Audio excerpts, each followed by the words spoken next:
You know, it was actually really interesting looking at the mid laners because I feel like Triple was like really stomping on No Man's. Right. And then all of our games, No Man's was stomping on me. And then in all of my games, I was stomping on Triple. And there's like this mid lane triangle until the third game, obviously. Yeah. Because, I mean, I'm better, obviously. Because, I mean, NA mid laner, #1, as usual. Hello everyone, this is Darius from the Shotcaller, once again joined by Damonte after clinching first seed out of Plains. How happy are you that you were finally able to overcome the Unicorns of Love in the third attempt? I'm so happy. I feel like I won Worlds, honestly. Honestly, the tournament is over. We beat Unicorns of Love. That was already peak. We've peaked, okay. But any opponents you would like to look forward now? Or just you don't care for now? Honestly, I don't care that much, but like I said it on broadcast, and like Seiya from Isris Gaming, he's been in the NA solo queue server for years, and I've always thought he was a pretty good player. So I think it'd be pretty cool to like meet up against him in the world stage. Also a legend in his own right, for sure. But that said, of course, Clutch Gaming went in very confident into the play-in stage, and that was, we call it a tough giving birth in German. So what went wrong and what went right at the end of the day, like looking back on the few games so far? I think we were a tad experimental. I think we kind of wanted to test if we could really beat these teams with like a new style, I would say. And it ended up biting us in the ass really, really hard. But, I mean, at the end of the day, I think it's good for us. As usual, Clutch is playing as many games as we can, trying to lose as much as possible, but not enough to actually go home. So we got to play all 5 games, which was, I think, was the maximum we could. Yeah. Actually, we could have played 6 if we got the slower game time. So we kind of fucked up there. Yeah. But we got to play 5 at least. So, you know, we got more practice, and I'm sure we'll come to the best of 5 more ready. It's the 300 IQ plays. What can you say? I mean, at the end of the day. So you mentioned that Heimerdinger was something you guys didn't anticipate whatsoever. Is that something the team is now looking at to fix, kind of?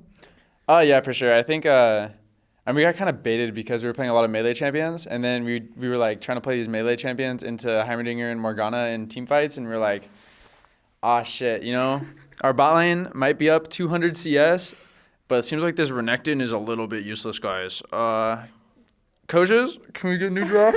That's what I said when I got back. I was like, you know, my first Worlds game could have been a little bit better in the draft phase, guys. But, I mean, I'm just fucking with them, but it's also on me. But, yeah, we figured out that melee champions maybe not the most insane move if you're, like, early picking it. Yeah, I can already see Dignitas coach going home as well. We've already, like, lost a few coaches in there. Grabs is basically out the door at this point. So 4 coaches already gone. The curse lives on in that regard.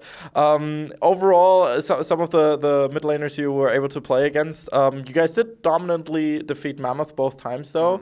How weird was it to watch from the sidelines, seeing Mammoth decisively beat Unicorns of Love, the team that you both times lost to before? Yeah, there's like a weird triangle. Like Mammoth was shitting on UoL, and then UoL was shitting on us. Paper, scissors, basically. Yeah. You know, it was actually really interesting looking at the mid laners because I feel like Triple was like really stomping on No Man's. Right. And then all of our games, No Man's was stomping on me. And then in all of my games, I was stomping on Triple, and there's like this mid lane triangle until the third game, obviously. Yeah. Because I mean, I'm better, obviously. Because I mean, NA mid laner #1, as usual. But yeah, there's like a triangle, and I thought it was pretty weird because I was like watching their games. I was like, why doesn't this guy play like this when I play against him? And I guarantee you, Triple is watching the games that we played against UoL, and he's like, why the fuck is Damonte playing like that against him, but not me? I was like, whatever, dude. Yeah, no one probably thinks the same way. It's a beautiful triangle of playing stage. Playing stage probably has its own rules in its own rights. So yeah, things are still going well. Playing playoffs are of course on the table. Any teams that impressed you so far though, besides the teams in your own group that you were maybe watching from the sidelines? I mean, Damonte obviously I think is a step above every single playing team. I think they are by far the best team in plans. And other than that, shoot. You know, actually, maybe not impressed me, but what I was surprised about was Royal Youth going 0-2. Because I actually thought Royal Youth was like on the #1 of the wildcard teams, but they ended up dropping 2 games. Being they do have a pretty hard group with Damonte and Flamengo. But I was surprised to see that because my boy Closer, you know, I think he's a pretty big Smurf, so I was surprised. Happens to the best. Now, one last question. It's like 10 p.m. or something like this. We've been here at the studio for 8-9 hours. In the press room, there was a lot of commotion during the detonation Focus Me versus Isurus Gaming game. But for you as a player, this must be incredibly stressful, like having to play so many games and for such a long time. How did you keep on focus, and what was the team mode going, especially during that DFM versus Isurus Gaming match?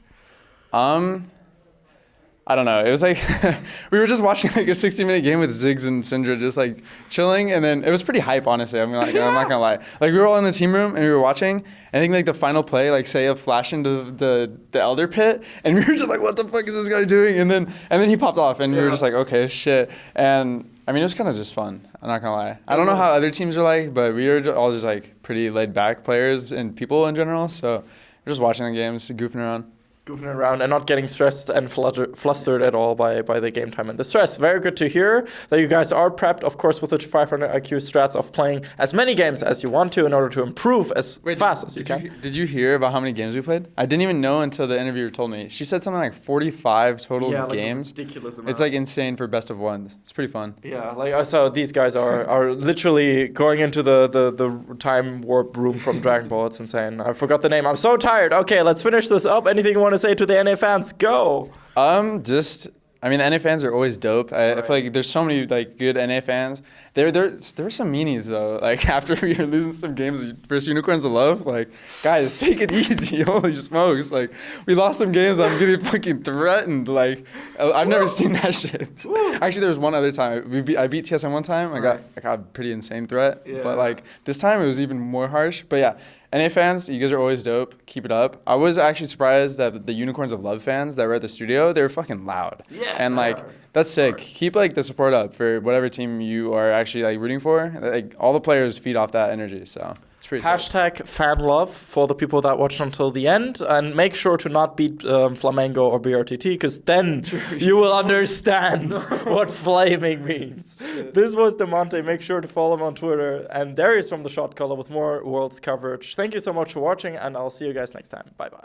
We'd especially like to thank Krzysztof Bujnowicz, Erich Althaus, Lukas Legal, Lazy Raven, and Adam Novosviat for your continuous and very special support, and of course all the people whose names you see scrolling past you right now. We have a lot of amazing projects, and of course Worlds 2019 in Europe coming up, so thank you so much for supporting us and enabling us to do our work. Thank you.